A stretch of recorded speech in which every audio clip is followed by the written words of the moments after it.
Assalamualaikum warahmatullahi wabarakatuh.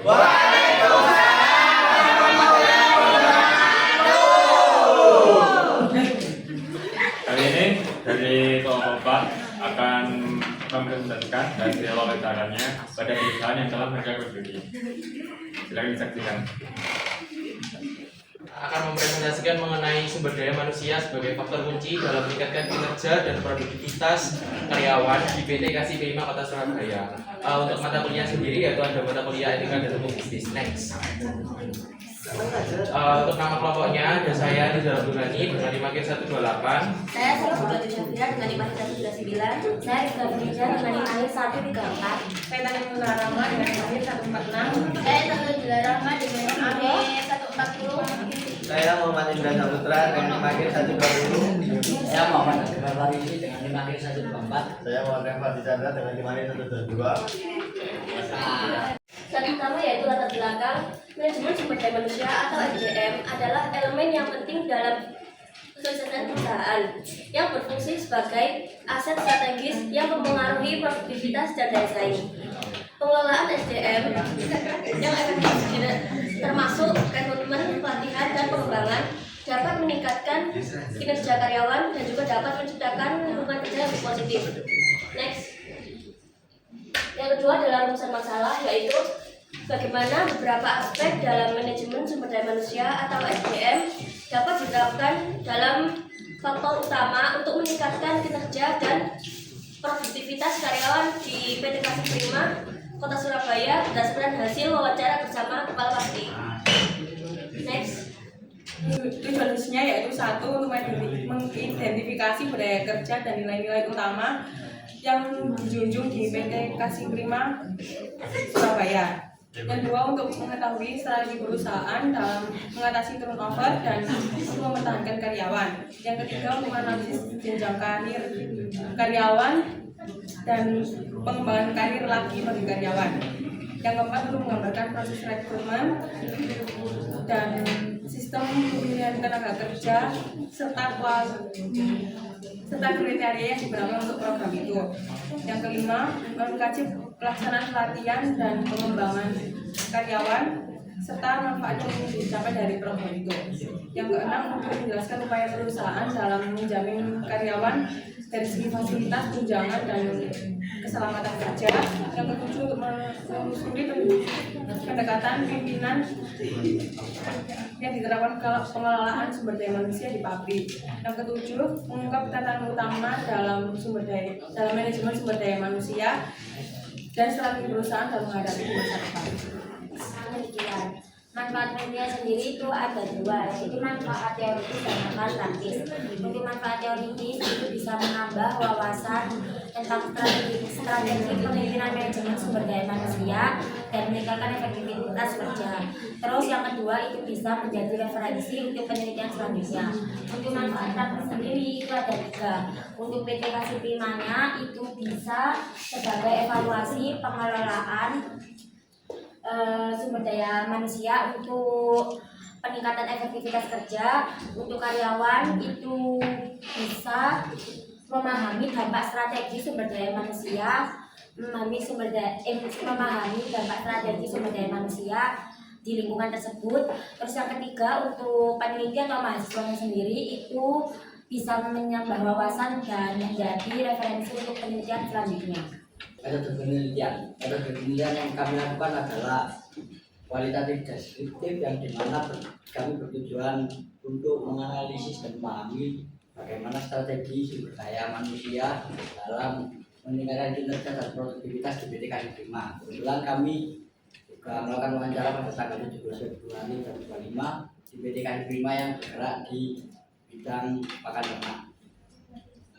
Sajian utama pada penelitian kali ini adalah Bapak Anwar selaku Kepala Pabrik PT Kasih Prima, dan kriteria pemilihan informan yang dipilih yaitu seseorang yang memiliki pemahaman tentang bagaimana cara mengelola sumber daya manusia dan juga orang yang terampil dalam menghadapi tantangan sumber daya manusia di PT Kasih Prima. Tentang program PT Kasih Prima. PT Kasih Prima ini berdiri pada tahun 2008, yang dimana PT udah berbadan hukum. Meskipun di PT ini masih masih ikut bekerja sama dengan pihak outsourcing. Terus PT Kasih Prima ini bergerak di bidang pakan ternak.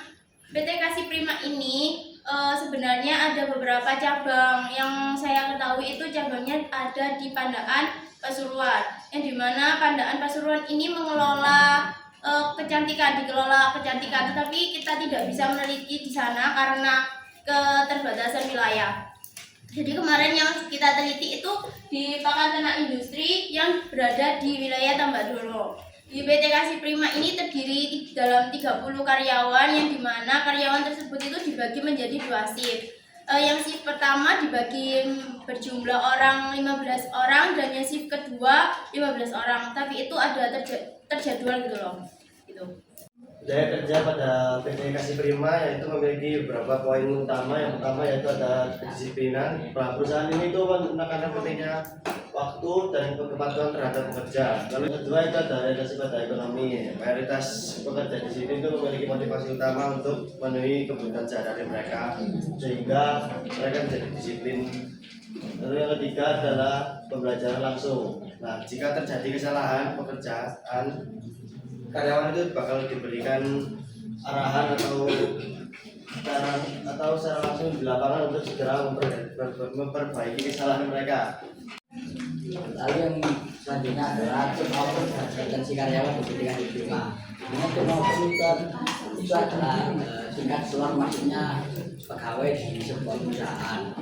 Namun kebetulan di perusahaan PT Kasih Prima, setelah kami wawancarai itu tingkat turnovernya itu sangat rendah karena ada beberapa faktor yang mempengaruhi, yaitu yang pertama adalah kebutuhan ekonomi, yang kedua beban kerja yang tidak terlalu tinggi, yang ketiga adalah sistem kerja yang fleksibel. Lalu ada strategi retensi karyawan yang diterapkan PT Kasih Prima dengan menerapkan beberapa strategi yang bisa untuk mempertahankan karyawan yang berada di perusahaan, yaitu yang pertama memberikan uang tambahan seperti uang kopi atau uang es. Lalu yang kedua adanya lingkungan kerja yang tidak terlalu ada tekanan yang berlebih, dan yang ketiga adalah pendekatan personal terhadap antara atasan dan karyawan. Selanjutnya ada jenjang karir dan pengembangan karyawan di PT Kasih Prima. Jadi jenjang karir di PT Kasih Prima ini lebih ke kerja lapangan sama efektivitas kerjanya. Itu ada beberapa kriteria, yaitu ada 3. Stabil untuk karyawan loyal, yang kedua itu minim fokus pada karir formal, yang ketiga apresiasi untuk karyawan yang berprestasi.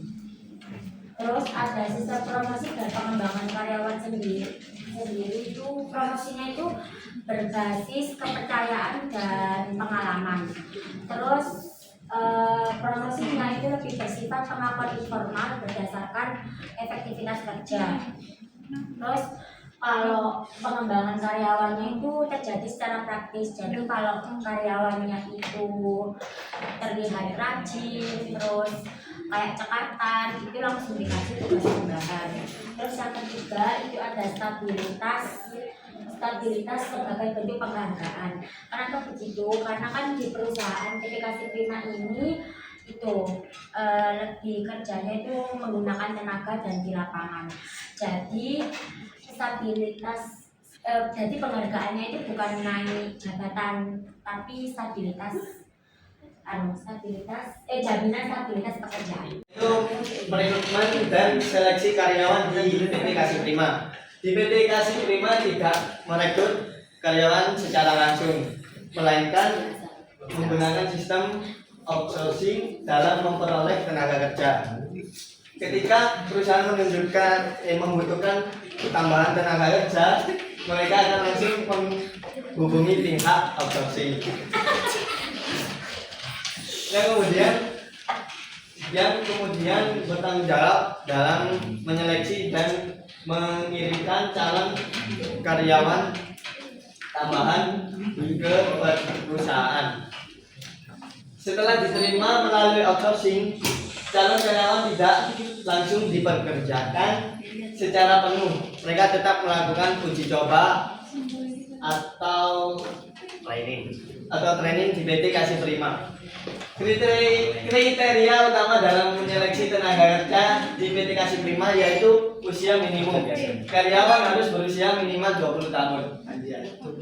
2. Kesiapan fisik. Pekerjaan di pabrik mengandalkan tenaga fisik sehingga calon karyawan harus memiliki kondisi fisik yang baik maupun menjalankan tugas-tugas manual.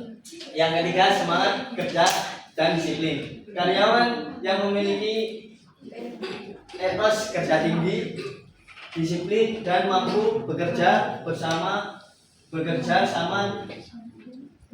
tim yang lebih diutamakan. Yang keempat, kemampuan beradaptasi selama masa uji coba. Setelah diterima dari outsourcing, karyawan masih lama menjadi masa uji coba untuk menilai apakah mereka benar-benar mampu bekerja sesuai dengan standar perusahaan. Saya akan menjelaskan pelatihan dan pengembangan SDM di PT Kasih Prima.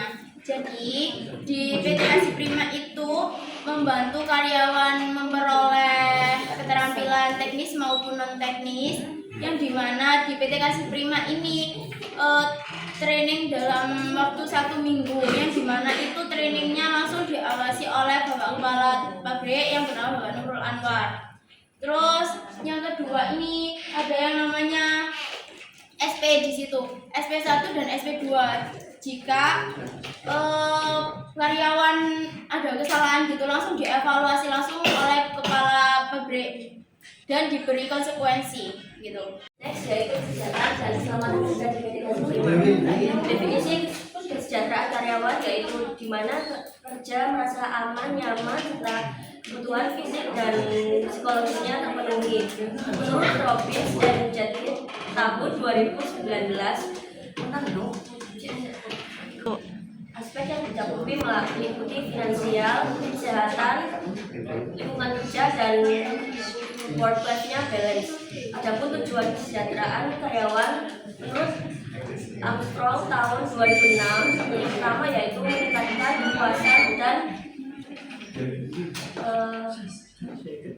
motivasi kerja, yang kedua yaitu mengurangi stres dan burnout, yang ketiga yaitu meningkatkan produktivitas dan loyalitas.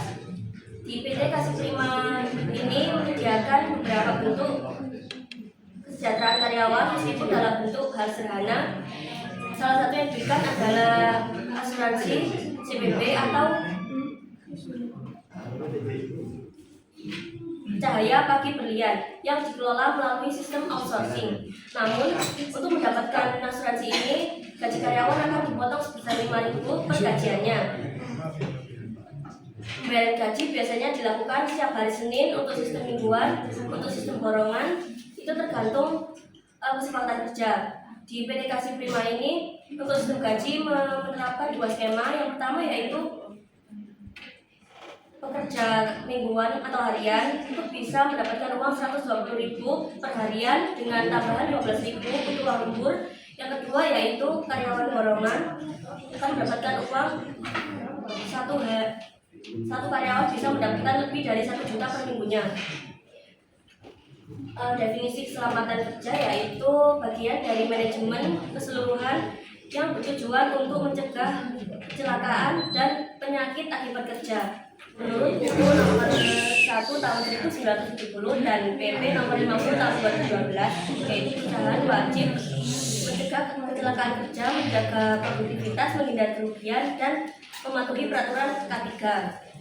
Adapun hasil dari temuan di PT Kasih Prima yaitu yang pertama, meskipun di PT Kasih Prima ini tidak menerapkan sistem formal, kesejahteraan dan keselamatan kerja diterapkan dengan sistem informal. Yang kedua yaitu insentif uang, kopi, dan es dapat meningkatkan loyalitas menurut Harvard.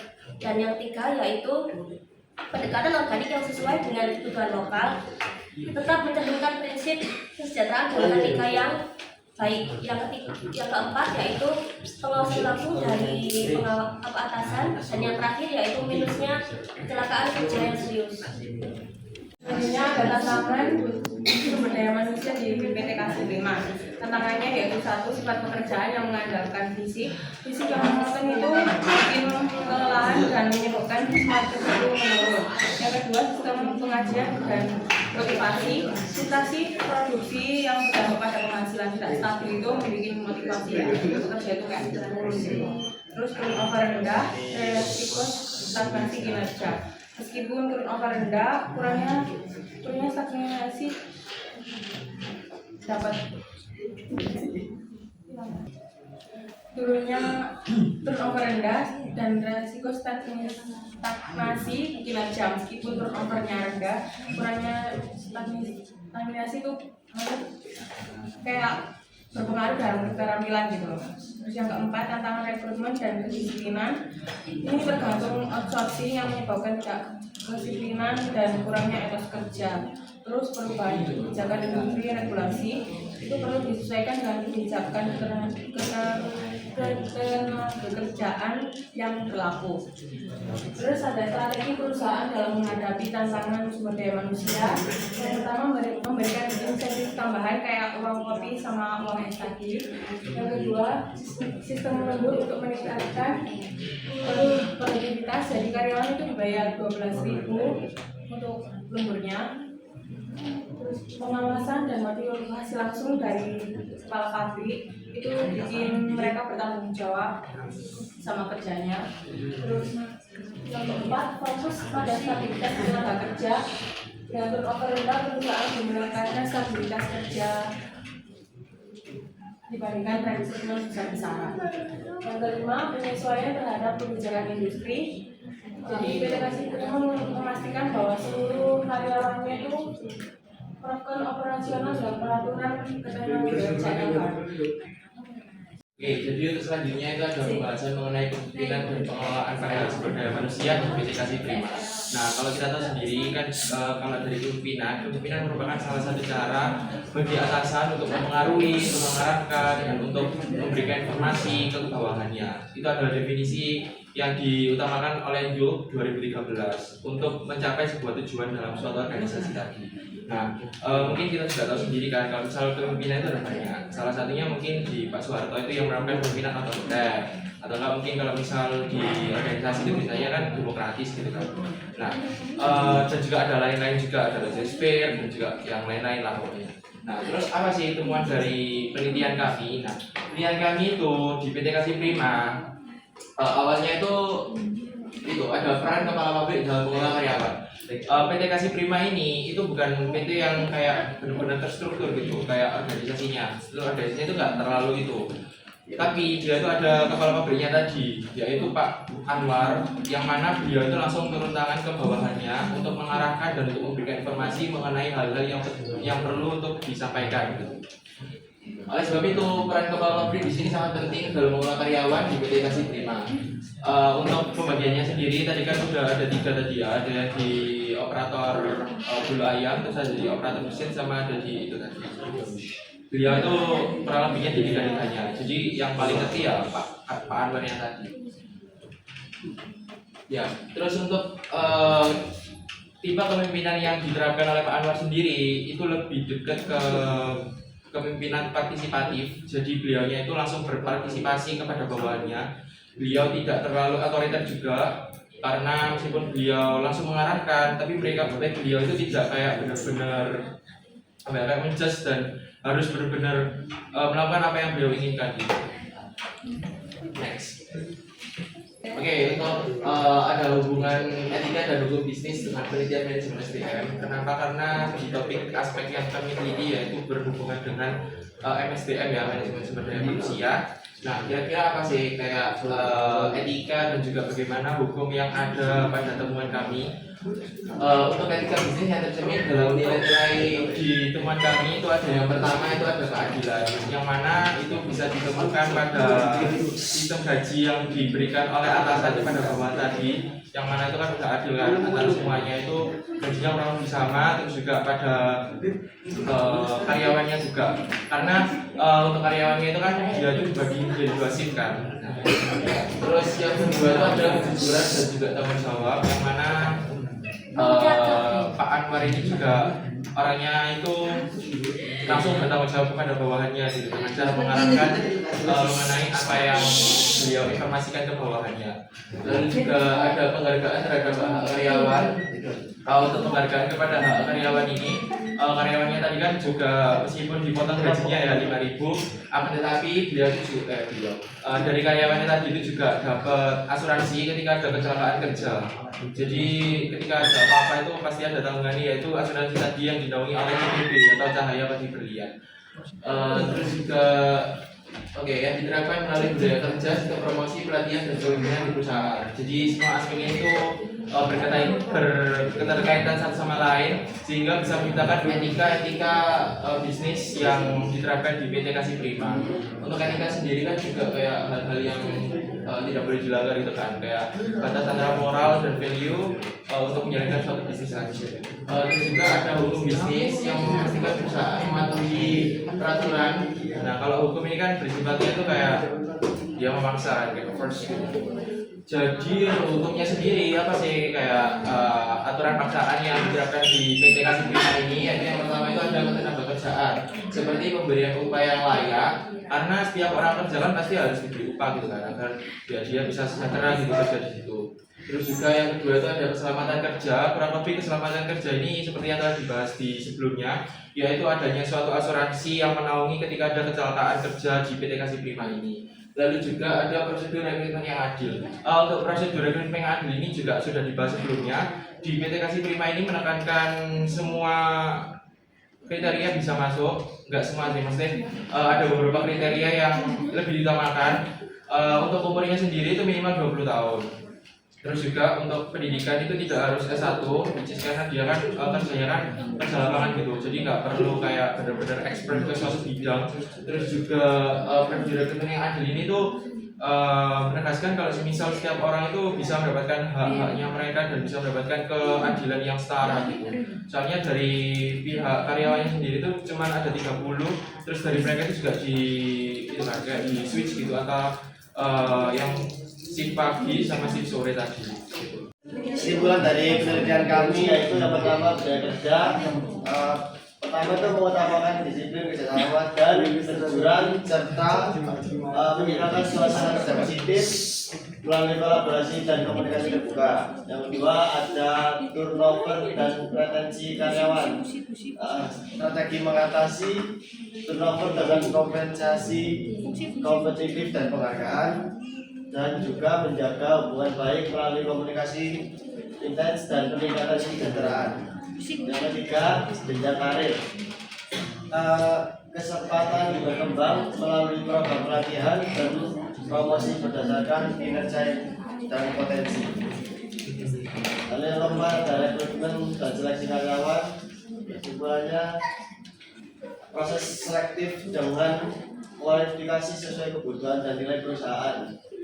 Dan juga kriteria utama keterampilan teknis, profesional dan kesesuaian budaya. Kelima, pelatihan dan pengembangan.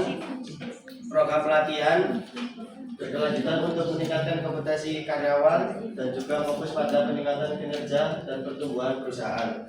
Dan terakhir, tantangan dan kedepannya perubahan teknologi yang cepat dan penyesuaian kualifikasi karyawan, dan juga pengembangan program pelatihan adaptif serta strategi rekrutmen yang tepat. Selanjutnya yang pertama, sosialisasi budaya kerja.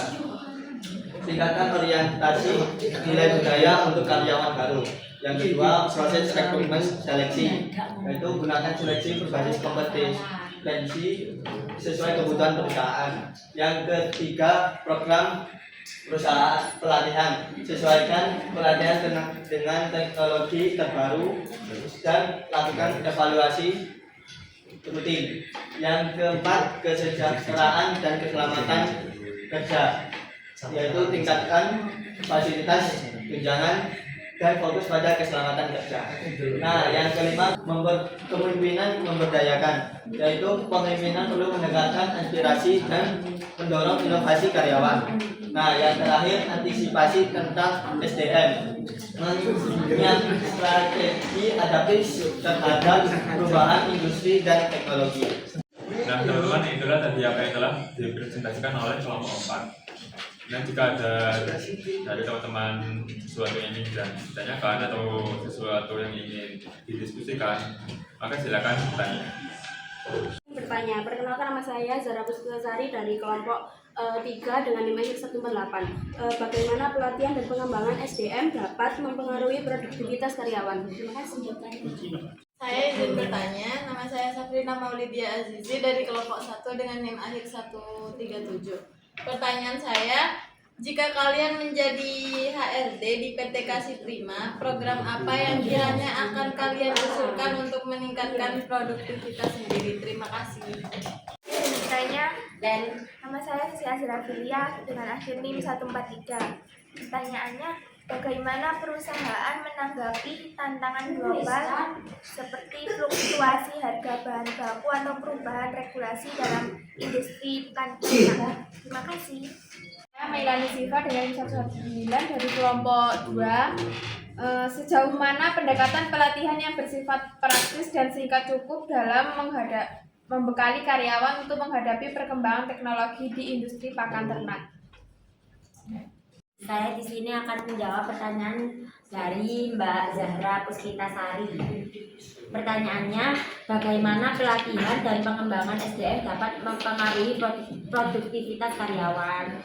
Jawabannya, itu pelatihan meningkatkan keterampilan teknis dan non-teknis, sementara pengembangan membantu karyawan tumbuh secara karir. Keduanya meningkatkan kepercayaan diri dan efisiensi kerja, serta mengurangi kesalahan.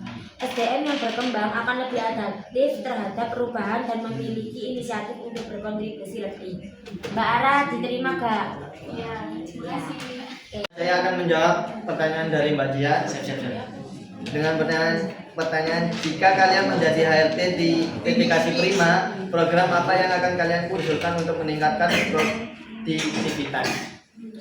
Nah, jika saya sebagai HRD di PT Kasih Prima mengusulkan program pelatihan berkelanjutan dan sistem penghargaan berbasis kinerja, kayak pelatihan keterampilan teknis dan soft skill. Dan yang kedua, coaching dan mentoring. Dan yang ketiga, sistem reward dan recognition. Dan yang keempat, peningkatan kesejahteraan dan work-life balance. Bisa diterima Mbak Zia? Terima kasih. Baik, saya di sini akan menjawab pertanyaan dari kelompok 5, yaitu dari Mbak Zahra. Untuk pertanyaannya yaitu bagaimana perusahaan menanggapi tantangan global seperti fluktualisasi harga bahan baku atau perubahan regulasi dalam industri pangan ternak. Jadi sebenarnya kalau dilihat dari aspek apa yang kami teliti sendiri, kami kan lebih ke fokus ke manajemen sumber daya manusia gitu.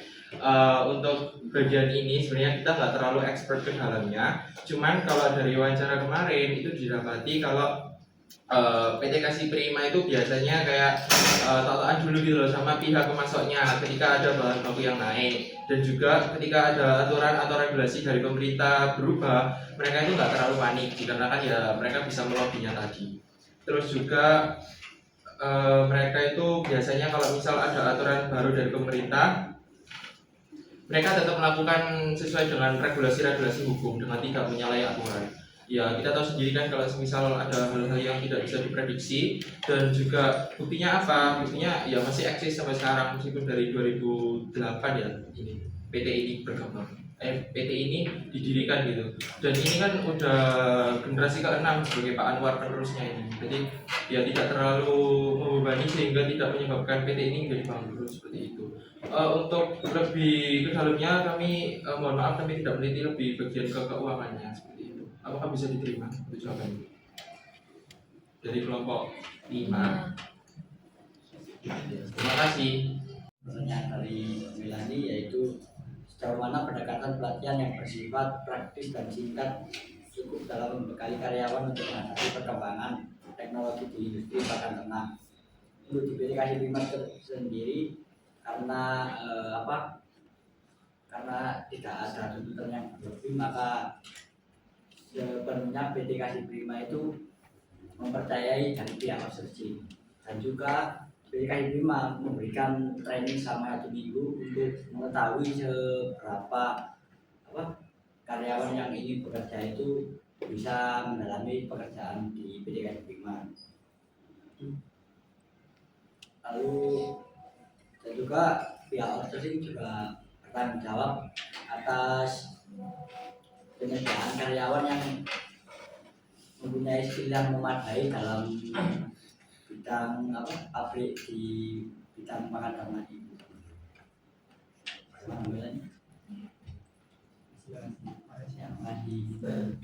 Itulah semua dari apa yang telah disajikan oleh kelompok 4.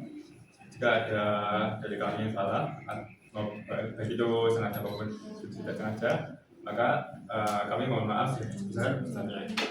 Dan saya Iqbal Sumajari selaku moderator pamit undur diri. Sekian, terima kasih. Wassalamualaikum warahmatullahi wabarakatuh. Waalaikumsalam warahmatullahi wabarakatuh.